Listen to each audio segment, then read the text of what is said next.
Okay, so it's a Sunday afternoon in Utah, and we're bored, so we're playing Settlers of Catan with the Cities and Knights edition in it. And so, I don't know, we've played it so many times that it gets a little boring and a little monotonous when you play the same game over and over and over again. So we came up with a little bit different idea. So we went and got some wooden tiles to make it a little bit easier to flip them, and then we painted them blue so you can't tell what any of them are. And then what the goal is that we call this heads up Catan.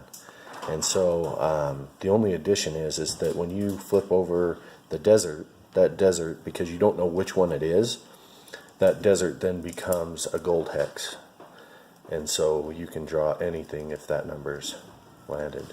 Now where there's the desert would have a number. Now we added in the addition of an extra 10 tile, so around the outside it goes as normal, and then the extra 10 tile goes on the inside. We figured it was kind of a mid-range number that wouldn't be rolled like a 6 or an 8, but would also be rolled enough to make it worthwhile.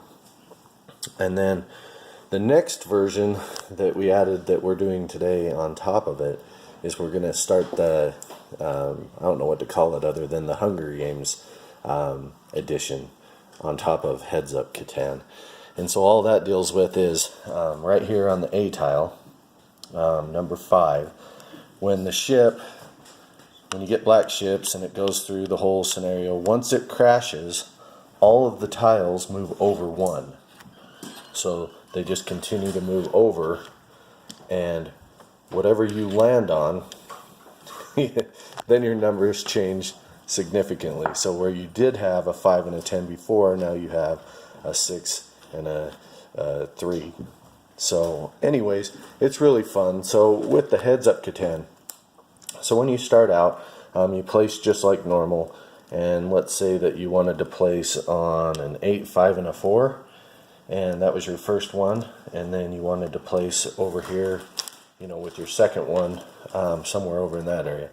And then just the same rules, the other person would place in the middle and that kind of a thing, the same as before. But then once everyone's placed, depending on how many players you have, then you flip over the tiles and you see what you got.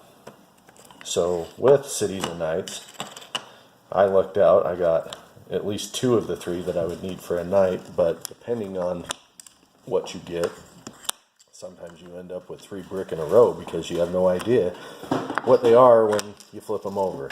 So anyways, it just adds some extra difficulty, some extra challenge, some extra unknown, and makes kind of a monotonous, the same game played over and over again, fun again.